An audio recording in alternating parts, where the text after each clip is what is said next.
next on Lion TV, we have a story about FFA with Bo Bramlett, and Kat Bremen has royalty in the studio for this week's Line of the Week. Amy, Larry Vickery here for latest sports news. Lion TV starts now.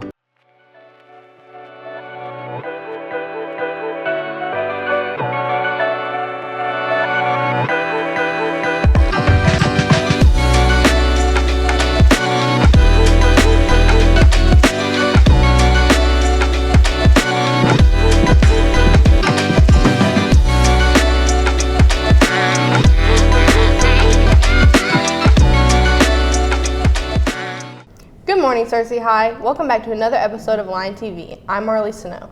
And I'm Chandler Hopper. I hope you're having a great day. Now let's dive into some student announcements. On October 22nd, there will be an event called Fields of Faith. There will be free food and drinks for everyone, and everyone will get a chance to worship and learn about Jesus. Email jayleesanders@cerseischools.org if you have any questions. SHS Theater will be performing The Lion, the Witch, and the Wardrobe November 6th and 8th at 6:30 p.m. in the PAC. Tickets are $5 for students and $7 for adults. Miss English has opened this year's Mighty Roar Spirit store located in room 217. Please enter through room 218. Stop by first, second, or third period or by appointment and see their designs. They have short sleeve shirts with one or two-sided designs, long sleeve shirts with one or two-sided designs, and tote bags. They are currently only accepting cash but will be accepting cards in the future. Stop by and see what they have to offer and help support this amazing store. All members of the Unified Sports Club need to check their email for a link to our Schoology group. Members need to look at Schoology and sign up if they want to participate in a sport. The FFA program is amazing, and I hear they are getting a new building.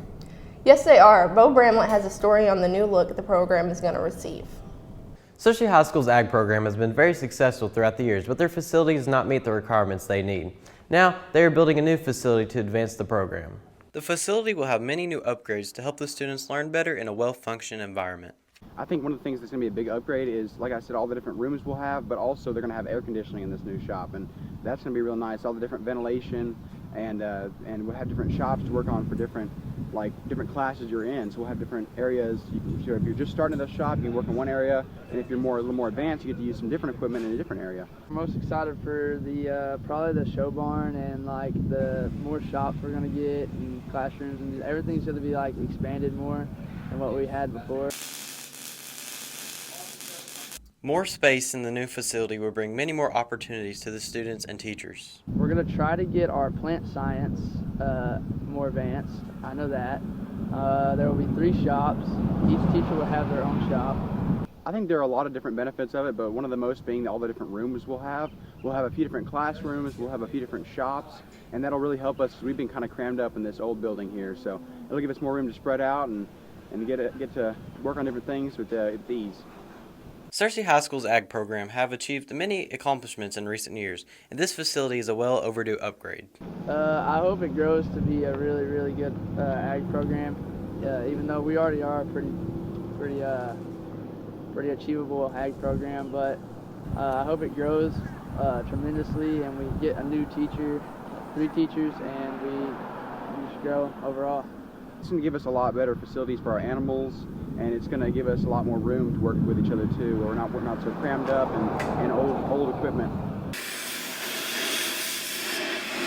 This facility should bring many more opportunities to our students and staff. Now back to the news desk. I'm excited to check out the new building whenever it gets built. Yeah, it'll be interesting to see how it changes the program for the better. The 2025 season of the Arkansas State Fair is set to kick off this week with event organizers promising food, pageants, and updated safety precautions. On opening day, local news stations are teaming up to host the 2025 Ride Day. Fairgoers can get unlimited rides for $37 from 11 a.m. to close. There will also be over 50 food vendors with selections ranging from cheese curds and deep-fried bacon-wrapped chicken on a stick to pineapple whips and liquid nitrogen ice cream. President Donald Trump on Tuesday threatened to relocate World Cup matches set to be played next year in suburban Boston after suggesting that parts of the city had been taken over by unrest. "We could take them away," Trump said of the World Cup games. "I love the people of Boston and I know the games are sold out, but your mayor is not good." A Pennsylvania man by the name of Cody Balmer scaled an iron security fence in the middle of the night, eluded police, and used beer bottles filled with gasoline to ignite the occupied Pennsylvania governor's mansion, pleaded guilty Tuesday to attempted murder and other charges. He also entered pleas to tourism, 22 counts of arson, burglary, aggravated assault, 21 counts of reckless endangerment, and loitering. He also was sentenced to 25 to 50 years. I miss homecoming. I can't wait for the next one. The game was a blast. I know. Let's send it over to Abigail Ray for the look back. This year's homecoming week was fun as always. We got with a student and a member of the court to get some insight on what they thought and how they felt about homecoming week. Searcy High School's Homecoming Week has come to an end, showcasing Homecoming Queen in the spirit of Searcy High School. At Searcy High School, there were many themes, but for Ariana, one stood out the most. I think my favorite Spirit Week theme would be students dressed as teachers and teachers dressed as students. I think I could describe Spirit Week as excitement, because a lot of kids get really excited to bring a bunch of random objects to school for no reason. Yeah, I go all out. I mean, there's no point in doing Spirit Week without going all out. All the maids wore something different. Let's head over to senior maid Addison Murphy to get some insight on her dress selection. As its senior maid, the football team chose Addison Murphy. I wore a black formal dress for homecoming. I did get to choose what kind of dress I wanted, but I had to pick between certain colors. I would say don't think about it, just kind of live in the moment, because if you look nervous, you're going to rewatch it and feel like, oh, why did I do that? So just live in the moment. You got to enjoy it.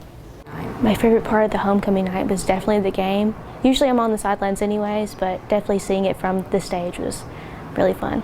It seems like this year's homecoming turned out interesting. We hope the next one could be even better. Thank you, and back to the news desk. Thanks, Abigail. It was definitely one for the books. I know. Everyone's outfits were amazing. Hey, Marley, doesn't it feel cooler now that it's fall? Yeah, there's still some days that are hot, though. Let's send it over to Aubrey Jones for the weather.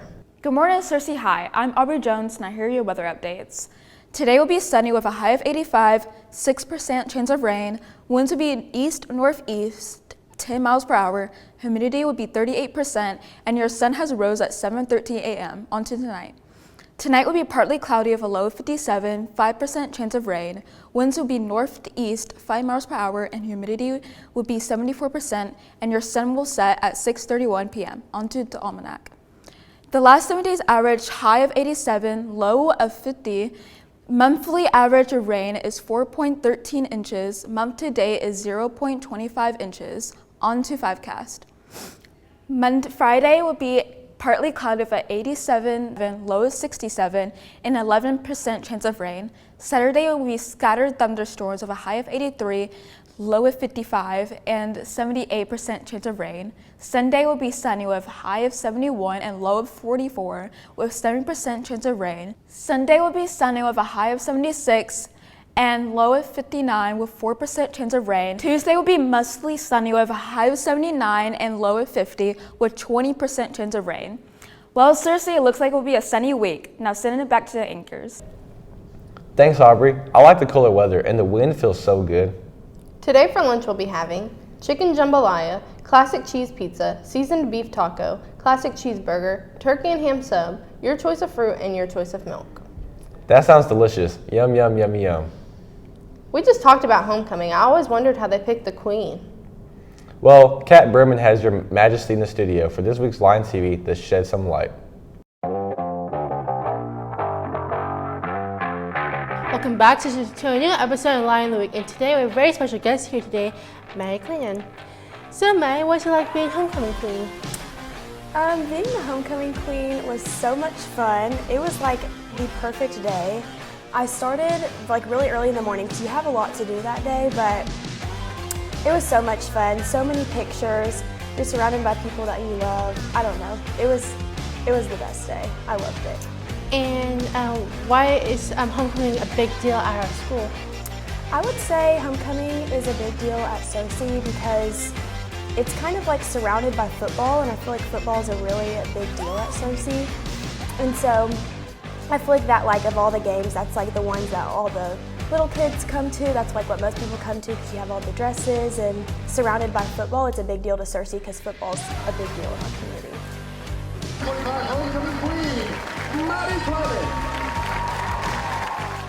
Okay, and what experiences have you gone as homecoming queen?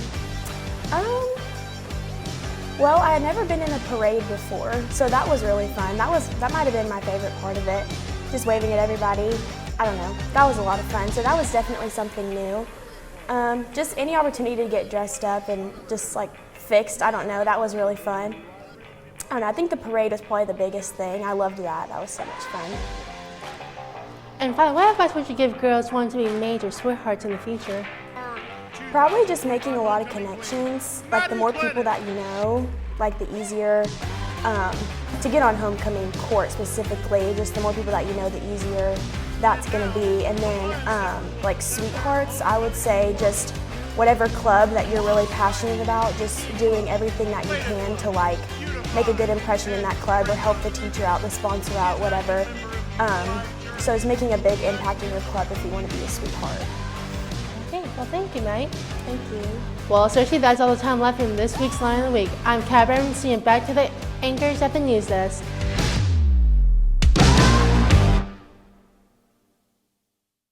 Thanks, Kat. I always love Line of the Week. I know, it's so interesting learning about different people in our school. The homecoming game was so much fun to watch, and the Lions keep stacking up wins. Let's send it over to Brody Vickery to see what's in store for them Friday night.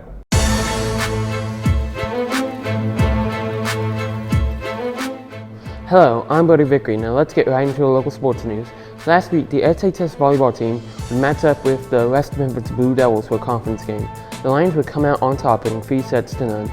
On Tuesday, the Lions would travel to Batesville, coming out with the loss with close game of 2-3. This would mark the record 7-13 as the inching away from the end of the season. Last week, the SHS football team won the game at Jacksonville 48-27. The Lions would go down early in the first half, but quarterback Jacob Miles would rally the team back to ultimately come out with the win, staying undefeated 6-0. The Lions would head to Pine Bluff to face the Zebras, hoping to keep the undefeated season alive. Now, onto our tennis news. The state tournament for tennis happened this week. Fernando Hortenez won his first round, however he lost his second round 0-2. Carter Finley lost early for 0-2 loss in the first round. Zach Densinko won his second and third round 2-0. However, in the finals he lost 2-0 in a rematch from last year against Anderson.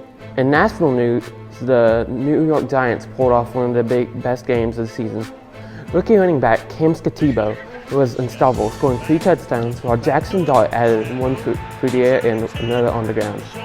The biggest moment came late in the game when Cordell Flott picked off Julian Hurts and ran it back 68 yards, setting up the score that put it away.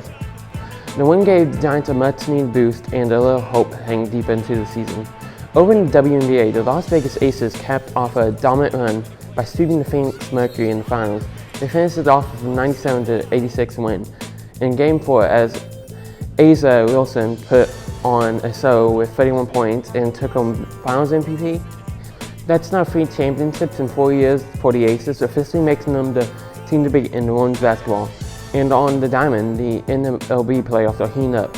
In the NLCS, the Los Angeles Dodgers jumped ahead 2-0 over the Milwaukee Brewers after winning 2-1 in Game 1 and 5-1 in Game 2. Freddie Freeman homered in the opener, and Shohei Ohtani helped power the Dodgers offense in Game 2. In the ALCS, the Seattle Mariners took control of the series against the Toronto Blue Jays, winning 3-1 and 10-3 in the first 2 games. Seattle's bats came alive, and the pitching held Toronto in check all weekend. That's all the news I have for you today, Cersei. Now back to the news desk. I'm excited for Friday. Good luck, Lions. Well, that's all the time we have for you today, Cersei. Don't forget to subscribe to our YouTube channel at Cersei High Line TV. And to follow us on X at Line TV, Instagram at Cersei Line TV, and on Facebook at Cersei High Line TV. Signing off, I'm Marley Snow. And I'm Chandler Hopper. I hope you have a great 4-day weekend, Cersei.